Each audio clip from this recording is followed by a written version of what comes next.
Bobby Fine and Eric Sheets Haber. We're going to be talking through this early slate. Then we'll talk through the main slate. After that, we'll do some golf. I personally don't think I'm going to be playing the baseball today. I think I try to allocate my weekly winnings or losings or whatever. Last week was a really good week. This week has been really bad. I'm probably going to focus a little bit more on the golf, but I might play. I might throw in the main slate. I didn't get into the early slate in time, but I do have some thoughts and I'm ready to go through it. Sheets, what any overall thoughts before you want to go through game by game? Yeah, I mean, once again, it looks like we're getting some kind of ridiculous, well, not ridiculous, but some really, really high-owned pitcher. But this one doesn't exactly have the quality of the one from yesterday. So we'll talk about that. Yep. I think it's really worth it that we go game by game here. Depot right off the bat in here with a question about how many min uniques for a 20 max. Sheets, you want to weigh in on that one? Yep. Feel as though I've answered this before, but it's very subjective. But I think for 20 max, I think you at least 2. I don't think you need to do 4. And if you really think that the slate's like wild, you would do 3. So those would be my God bites. Yep, that makes a lot of sense. All right, well let's get into it. We'll talk about each of these games, starting off with, I don't know which one is on your screen because it's not up yet, but it's. Hang on one second. Let me just let me just do what I was doing, and then. What game do you have first? Yeah, I think Pittsburgh Cincinnati is probably a good place. Okay, well there we go. So hold on. So let me just. If I don't do this, then I'll forget, and then I'll run the risk of not being registered. So just give me just 1 second. Yeah, do your thing. Make sure it's all set up and everything. I do think for what it's worth. Okay. Yeah. So I mean, look, Ashcraft. There's not a whole lot of options on this slate. I would definitely have Ashcraft in consideration. He's going to be high owned. At the same time, so is most of the hitting this game on both sides. I think that Pittsburgh will be the lower owned side because of Ashcraft. So I am going to suggest that Ashcraft is definitely a viable option. I would not get to Ortiz, and I think that trying to get off of some of the Reds chalk is not a bad idea, but it does seem like logically one of the best spots in the slate. They've got the 5.1 total, and I would probably just try to get off of it just in the interest of being different. But I like everything about the matchup. I'd be playing this on a full slate. It's not as hot as it's been in Cincinnati, but it's still 81 degrees. So yeah, I think that I would definitely be high on Cincinnati and Ashcraft, but I like the idea of Pittsburgh as a little bit of a lower owned thing. This game won't be overlooked on either side, no matter what, but I do think that Cincinnati will be the far higher owned side. Well, just to show you, I mean, again, I wasn't sharing my screen yet, but I mean, I'm getting like a decent amount of Ashcraft, but he's like not my top guy. Mm-hmm. But like you said, it's a very, very weak pitching slate in general. And Ashcraft is certainly one of the options, one of the top options. I have 4 pitchers I'm using, and so far, and he's showing up in like 20% of them. Mm-hmm. As far as the hitting goes, I mean, you do have to respect the you do have to respect this total, don't you? I mean, what kind of stack exposure am I getting here? At least to start. Yeah, like all kinds of this from this game. I'm getting like literally like a total of like 100% ownership from this game, sort of. I'm getting like 65% Pittsburgh, Cincinnati, 40% Pittsburgh, and then with Ashcraft on the other side, it's very, very similar setup to yesterday, where I like the pitcher from one side, but you have to take Pittsburgh on the other.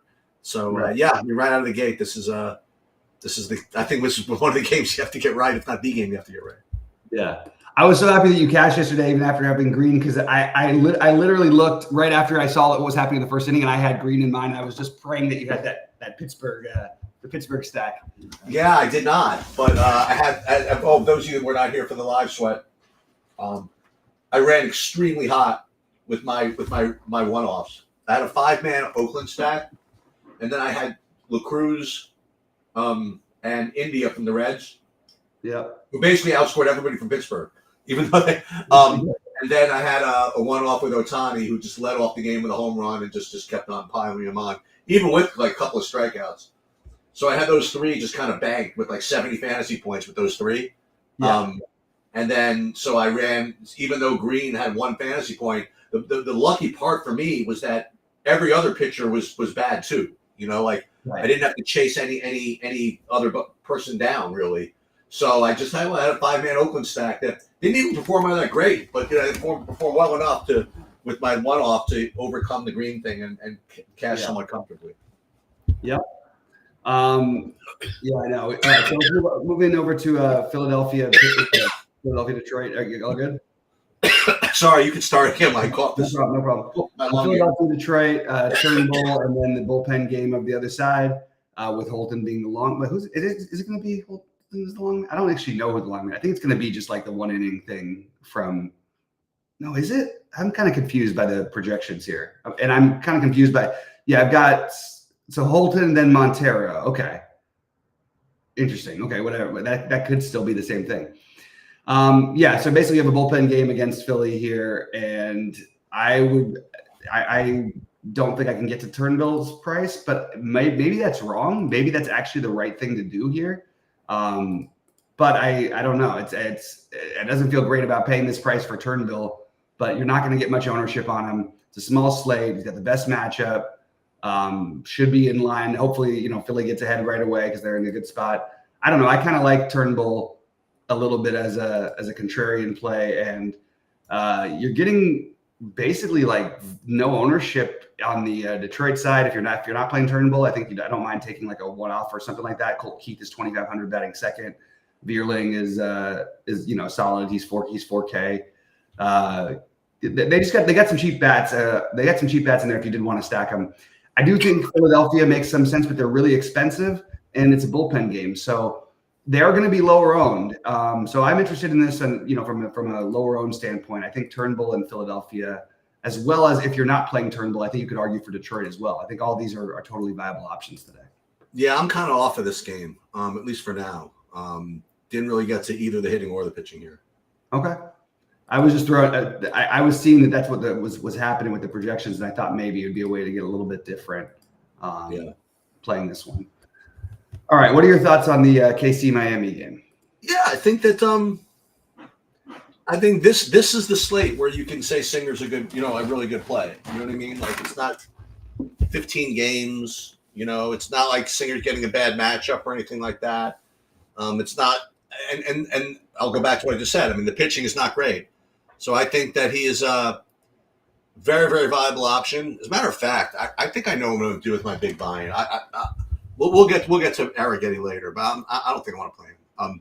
So I do like Singer in this spot, and as usual, Kansas City is going to be going to look really, really cheap. So I'll probably get to them also. Yeah, I personally like. Kansas City, this has been the ultimate letdown for the last couple of nights. They've been just, terrible as chalk. I'm trying to consider whether or not I'm trying to think about whether or not this Palazzo, who's making, I believe it's his major league debut. Ooh, that's something. And he's struggled a little bit so far, but the strikeout numbers are good. And he's been better like a little bit lately. I think it's kind of interesting as a 5,500 get different play. I also, it's annoying to me to like Brady Singer because I do too, but I hate that we could have played him at 0.5% ownership like the entire season, and then you play him at 40% or whatever. But I do think he makes some sense. I think Kansas City will get some ownership again, but probably not as much as the Reds, maybe not even as much as the Pirates. And no one's playing Miami for what it's worth. I'm not suggesting you stack them, but I do think that like a one-off of a guy like Jake Berger, it's a reasonable matchup. And I will throw out that Singer, as usual with the K prop, is significantly lower. Like I think that these two pitchers have like the same expected strikeouts today. Yeah, 4.8 for Singer, 4.6 for Belozzo. So on that note, because of that, I mean, I think Belozzo is in play. I think that's something I would consider doing is maybe like Belozzo. If you do Belozzo Turnbull, I don't think you need to worry that much about the rest of your lineups. But I do like Belozzo as a get different play, and I'm wishy-washy on the offenses. It's a little bit worse hitting day to day, which means of course they're finally going to start hitting. But I would suggest the lefties. There's 10-mile-an-hour winds blowing in from left field, so if you're going to try and pick a home run bet, I would try to pick a lefties, maybe Pascantino, something like that. But overall, I don't think you need to stack today, but if you're going to, I think that obviously KC makes plenty of sense. I think I would prefer Philadelphia personally. All right, next up we have Houston and Colorado. I'll start off with this one because it's you're on something. Go ahead. Go ahead. If you're ready. All right. So Arrighetti is going to be just the same Hunter Brownish chalk. I think that if I was playing one lineup, I absolutely would play him. There's a significant gap between him and every other pitcher on this slate in terms of expected strikeouts, in terms of expected production, in terms of fantasy points. I think he's 4 higher than anybody else. So I like the idea. I mean, I like the idea of trying to get different. I don't think I'm going to be able to. I don't think I'm probably not going to play, or I'll throw one lineup in after this. But man, I think I just am going to would have to suck it up and eat the chalk. And I understand that you don't want to, so I'll leave that one to you. At the same time, Houston is definitely in play. I have them rated just basically right next to Kansas City today. But I like Philadelphia a little better than either of them, just factoring in the ownership. So that's where I stand here. Yeah, I mean, I guess the question is how bad is Colorado? You know what I mean? Bad. I mean, they got it. I mean, they're really bad, I suppose. I mean, because Arrighetti's not great. He just isn't. And he does have strikeouts, which he's gonna be really, really good. You think so? He's just young. He's just a kid. Right. I think he will be. Yeah, I mean, he definitely projects the best. And let's put it another way. I have to work really hard to get him out of lineups. I mean, he's that good of a projection. Yeah. And what's his name? And the Astros are looking extremely strong as well. So I'm going to go back to your Philadelphia Detroit thing because I mean, it's going to be difficult to get unique at all. Yeah. What I'm getting here, you know what I mean? Like all these Reds and Astros and Arrighettis and stuff like that. Like this is what everybody's playing, I would imagine. Mm-hmm. But to your point about Arrighetti, he's been so shaky that maybe it is a little bit too much credit that we're giving him. It's just, again, it's hard to find. If there was another guy you felt really comfortable with, that'd be different. But there's not like anybody who seems super safe, And I don't think he's super safe either. So, but yeah, maybe fading him is not such a bad idea. I mean, look at his recent starts against Detroit and the White Sox, and he's getting messed around. Why couldn't they do the same thing in Colorado? Yeah, I think that's reasonable, man. I do actually. I should have probably not led with it. I would play him for sure because I don't know that I would. Yeah, at the ownership he's going to be at, I do think it makes the most logical play, but I don't know. He's been so shaky, so I don't really know where I stand on the Arrighetti thing because I like Singer a little bit, but his ownership's not going to be that much less. I think I would lean towards maybe taking a shot with Turnbull today. That's probably what I would do, and maybe play Arrighetti with it. But I kind of like the idea of that other kid, the Miami kid at 5,500 as well. I'll tell you, as I run these sims, it just no matter what I do, I'm just getting all this Arrighetti. I guess I'll just listen. I suppose. I mean, until Colorado can put a run on the board, I guess you got to keep playing pitchers against them, right? I mean, I don't know. Well, you have another pitching option in the last game. This is the other one. This is my other dude. The Eovaldi. So yeah. Between him and Singer, I regard them as very similar. And then you pay down for Arrighetti and Ashcraft. I mean, I don't know what else to do. But like you're saying, I mean, maybe you're on it. Maybe that rookie you just mentioned, or maybe the Turnbull. Anything except for what I just said is going to be off the board. Anything except for Eovaldi, Arrighetti, Ashcraft, and Singer is going to be off the board, I think. Mm-hmm. So yeah, I mean, I'll co-sign those punt plays. Yeah, and I think that's just one way to get different on the slate. The one thing that's frustrating always about Turnbull, well, I don't even know what's happening with him. Is he just pitching these? I got to double check. I would have to do a little more digging on him. I thought he was in his normal role, but it looks like he just hasn't thrown any pitches. Never mind on the Turnbull thing. For me, okay. I'm just trying to figure it out. I somehow missed what they're doing with him. So I would take out the Turnbull, but I do like maybe you could go with a more conventional but still a little bit lower owned, just Evaldi Singer. I think that like you said, makes sense. But I like this kid. I do think the kid from Miami, the Balazzo, like, yeah, of course, there's definitely some downside there. But maybe that's the one to gamble on this kind of slate to get a little bit different. And I think they get different stack. I think Philadelphia makes a lot of sense just because they're low ownership. They're just they're expensive and kind of hard to get in. But if you play the kid from Miami with them, I think that might be the way that I would go if I had one lineup today to build in like a large field tournament. Yeah.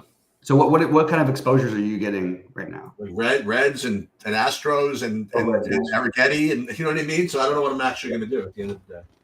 Mm-hmm. All right. Well, do you want to talk about the night? A little chalkier today than normal. That's the way it's going to be, I think.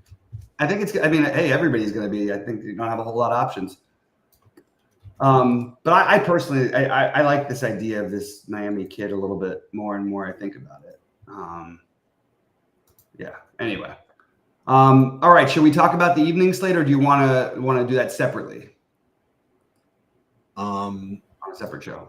Yeah. Why don't we just we stop this one and go at 12:30 or something like that? Okay. Perfect. All right. We'll be back in 10 minutes. Good luck, everybody.